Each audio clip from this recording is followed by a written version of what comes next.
Sr. Presidente, senhores membros do Governo, senhoras e senhores deputados.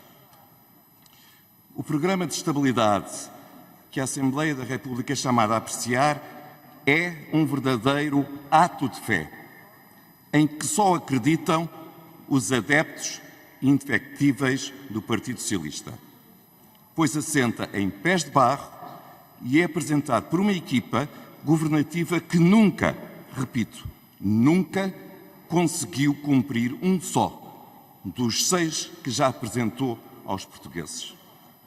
Senhor Presidente, senhoras e senhores deputados, vamos aos factos. Em 2020, o país registrou a maior queda da atividade económica da nossa história recente, registrando-se uma redução de 7,6% do PIB, valor bem superior aos máximos conhecidos, 5,1% em 75, 4,1% em 2012. Sabemos que esta queda deveu-se a algo inesperado, a pandemia do Covid-19 e às medidas de confinamento que lhes estiveram associadas. Mas também sabemos que a resposta de todas as políticas públicas em Portugal, apesar, Sr. Ministro, de todos os anúncios e propaganda, foi modesta, quando comparada com a dos governos dos nossos parceiros europeus. Na realidade, apenas 2 países mobilizaram menos recursos públicos do que Portugal, em percentagem da sua capacidade económica, a Espanha e a Finlândia. Em média, na Europa, a resposta das políticas públicas à gravíssima crise económica e sanitária envolveu impactos orçamentais superiores a 4% do PIB. Mas em Portugal, de acordo com o Instituto Nacional de Estatística, não se ultrapassou os 2,3% do PIB, pouco mais de metade da média europeia.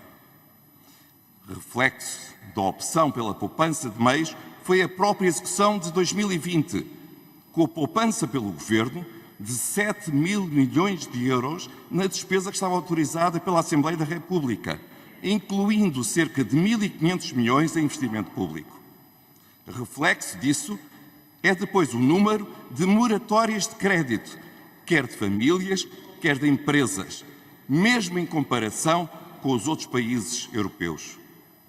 O Governo bem pode lamentar agora este facto, sem compreender, no entanto, que foi ele que empurrou as empresas e as famílias para esse instrumento, empurrando para a frente o problema, na sequência do reduzido número de apoios que realmente disponibilizava a quem mais necessitava. No atual Programa de Estabilidade, o Governo revê em baixa as previsões de crescimento para o presente ano e em alta para o déficit de Estado face ao orçamento aprovado em novembro último. Claro que o Governo recusa as críticas que então formulámos que o Governo assentava em previsões otimistas e prefere refugiar-se no agravamento da crise pandémica ocorrida em janeiro. Já damos isso de barato. Mas já não é possível ter a mesma benevolência com os números que nos apresenta. O Governo apresenta, por exemplo, um acréscimo face orçamentado da despesa com subsídios no valor de perto de 2,6 mil milhões de euros. Mas o déficit orçamental é apenas afetado residualmente em 2 décimas, passando de 4,3 para 4,5, sem apresentar agravamento de impostos. Como consegue este milagre? Fácil. Corta praticamente em todas as rúbricas de despesa, incluindo o investimento público. Estranhamente, que logo a seguir afirma que vai ser a mola da recuperação. Incongruências atrás de incongruências. Senhor Presidente, senhoras e senhores deputados, na verdade, a larga subexecução do investimento público é, todos sabemos, uma marca deste Governo. Enorme propaganda em outubro, quando apresenta o orçamento. Sucessivas reduções nos montantes previstos no investimento em abril, com a apresentação do Programa de Estabilidade. Novo corte em outubro, quando apresenta o novo orçamento. E no final do ano, um resultado sempre abaixo da última previsão. Por outro lado, devemos ainda analisar este programa de estabilidade para identificar se apresenta a resposta adequada à situação da crise que estamos a viver.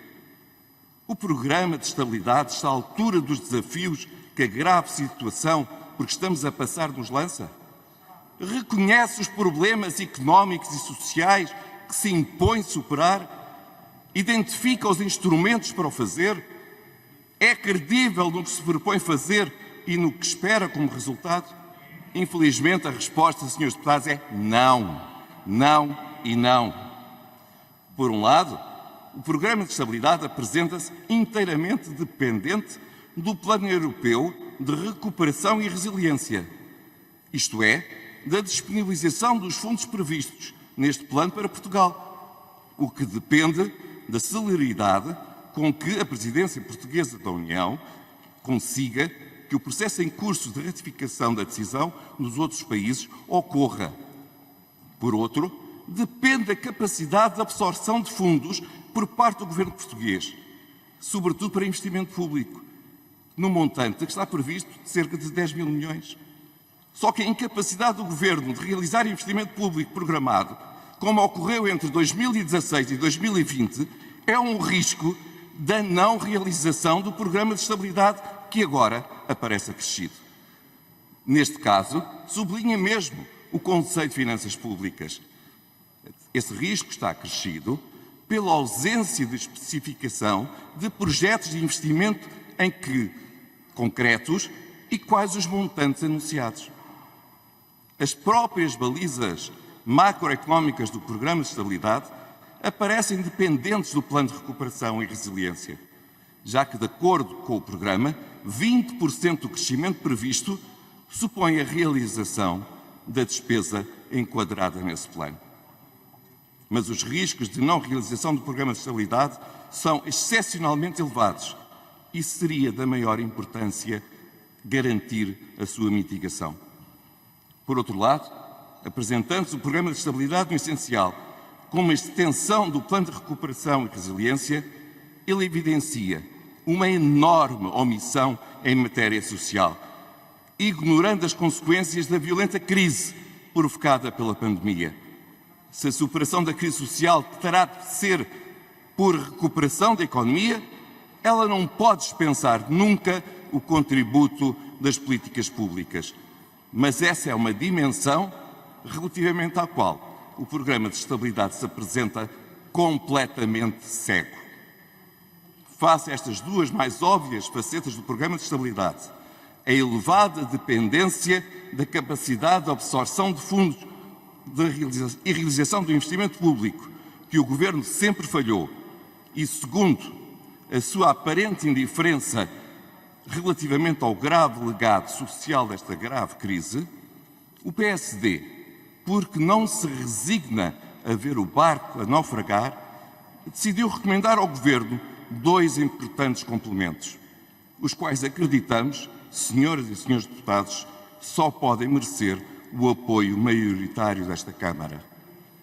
Primeiro, a elaboração de um programa de investimentos enquadrado pelo Plano de Recuperação e Resiliência, onde seja suficientemente especificado quais os investimentos a realizar, devidamente quantificados e calendarizados, por forma a conferir consistência e credibilidade que o programa não tem.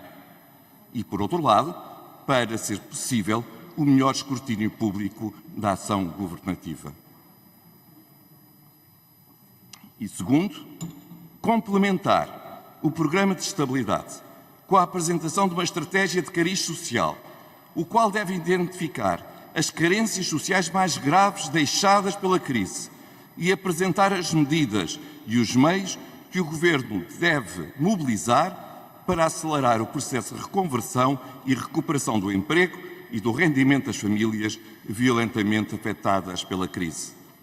Sem estes dois instrumentos, o Programa de Estabilidade corre o risco de não passar de um simples papel, onde o Governo inscreveu uns números abstratos, sem relação com a realidade e sem um plano de realizações que importa empreender para nos reerguermos da tragédia.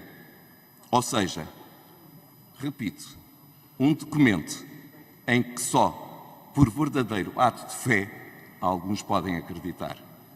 Só que os portugueses merecem muito mais e melhor.